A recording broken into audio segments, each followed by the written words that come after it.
Hey there, today we are going to talk all about everything you need to know about GA4 and BigQuery from experience of managing a client with almost 40 they range from 40 to 80,000 sessions per day.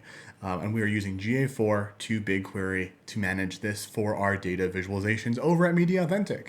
So if you have not yet, get ready to buckle up because this is going to be a little bit of a rant, a little bit of information, a little bit of a show and tell. So without further ado, if you have not downloaded this cheat sheet, do so right now because you can join the email list, get the freaking cheat sheet, get it in both PDF form and a Google Doc form for you to copy and paste. What can I say? It's pretty sexy if I don't say so myself. So let's talk about BigQuery and GA4. So if you are living under a rock, you did not know that GA4 is the new sexy kid on the block that everybody is making fun of, right? Because there are certain pieces of it that don't do the same things as Universal. Maybe everything's hit-based. You have to do more things in Google Tag Manager. The list goes on about the qualms around GA4's rollout. It's been not the best PR stunt by Google by any means. But there are a few features that have been really, focused on or overlooked depending on which circles you swim in. The first of three that I'm going to talk about here is the automatic event collection. So it's really cool because if you don't know anything about Google Analytics Tag Manager, you can drop that code on your page and be better off than you were previously. You've got some video engagement, you've got 90% scrolls, you've got outbound link clicks, you've got all those pieces. Better off. Most people that are watching this video probably aren't going to be using automatic event collection because, hey, you are going to be a awesome advanced user eventually. So the next big thing that people talk about is audiences, right? So audiences are different than segments. There's some predictive functionalities. You can look at the future and say, kind of use Google's AI, which we don't know what that actually is, to then decide, hey, let's build an audience of the people that are going to buy next, hypothetically. And you can build those audiences inside of GA4's interface to then build out, those predictive audiences, or even look back and say, hey, the people that flew through your funnel, right? I want to see 5 minutes, how many people purchased in 5 minutes. You can do that inside of GA4, which was previously much harder to do inside of Universal Analytics. Bonus number 2. Then there is the BigQuery Connection, which we're going to focus on right now. So the BigQuery Connection is basically, if you did not know, BigQuery is a Google Sheet on steroids, right? They shot themselves up on the Google Sheets, and now they have BigQuery, which can manage billions of rows, billions of columns, and you can measure your file size in terabytes or petabytes if you'd like to. Frankly, I think we have only one client that's like we're measuring things in terabytes and queries and all that jazz. But for the most part, it's just gigabytes, right? And it's really cheap.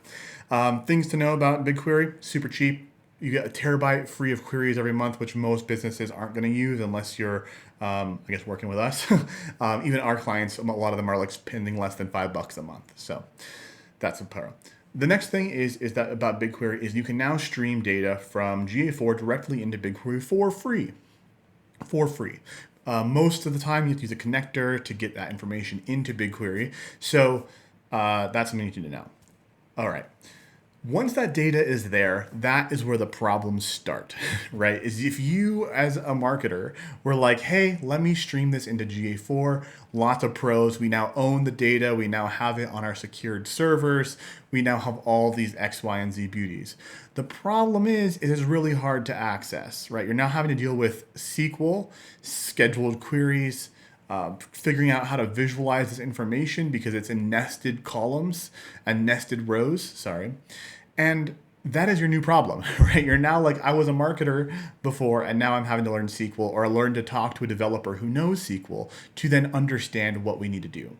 So that is the problem that is at hand, right? We have this BigQuery connection to GA4 that rocks, right? It streams data. You can have it pretty much to the minute. You can have it daily, which is usually within 6 hours of the actual day. I don't know why it's so far off. Sometimes it's like at midnight. Sometimes it's at 6 a.m. So keep that in mind.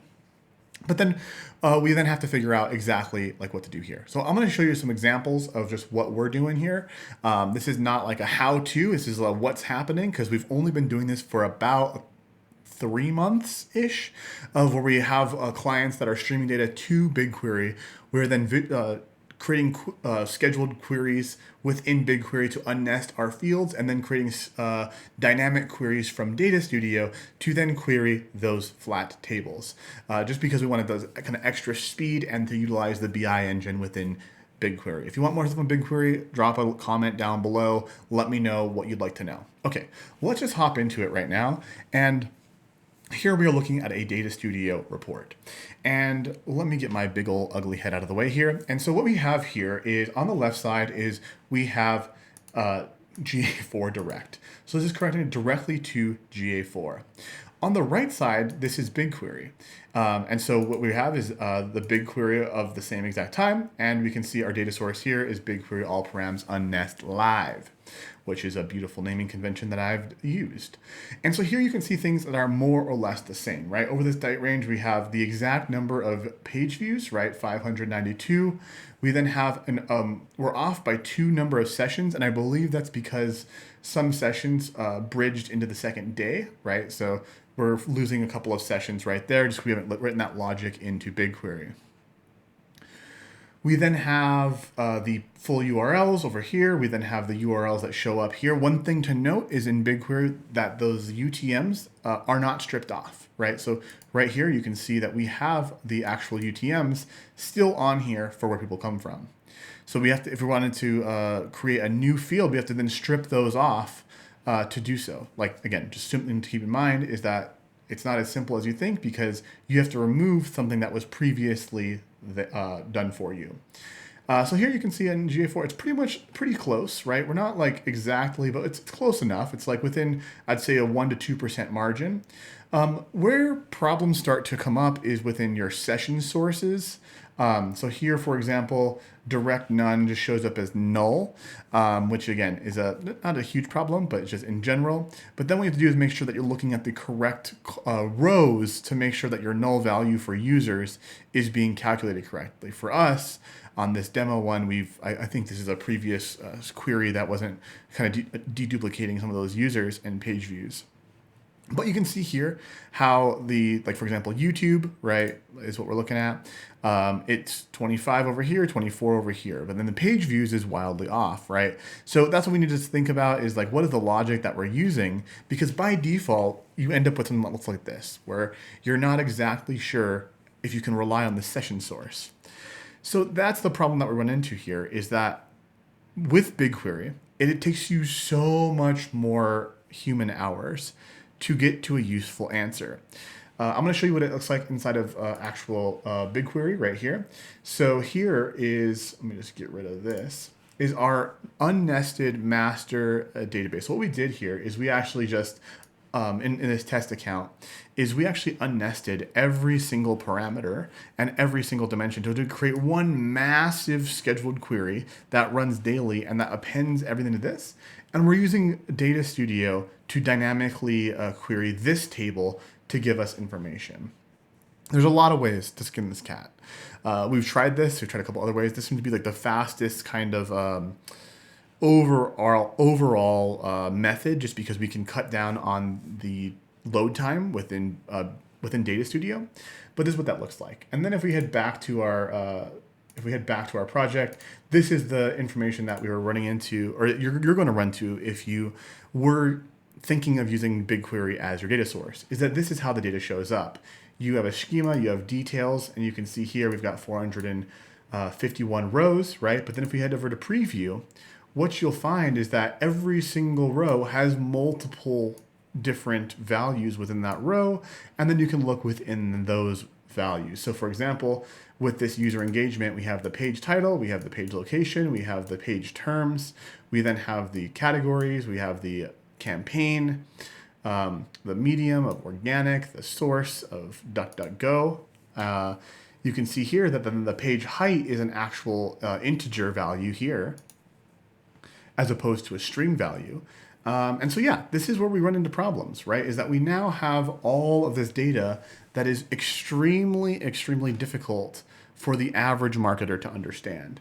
So this is more of a rant, right? A little bit of a rant, a little bit of a show and tell, but in general, this is going to take a lot more time for most marketers, right? So most marketers are going to now have to spend more time thinking of a useful question that they can either talk to a developer about, talk to themselves about, or figure out a best way to building it out inside of GA4's interface. Because, and frankly, within BigQuery, the best possible use case that I've found is using a user ID. If you're a SaaS company, if you're a subscription-based company of any sort of memberships, GA4 I think is going to be a godsend because you can pass that user ID into GA4, and that is what some of our clients are doing, and we're seeing amazing results, right? So that's just something I wanted to get off my chest. It's a little bit of a rant, a little bit of a show and tell, a little bit of a, hey, what would you like to hear? Drop it in the comments down below. And I hope that this was at least a little bit, at least insightful, questionable, and you at least have something to think about while you continue through your marketer journey here on YouTube. All right, I'll see you in the next one.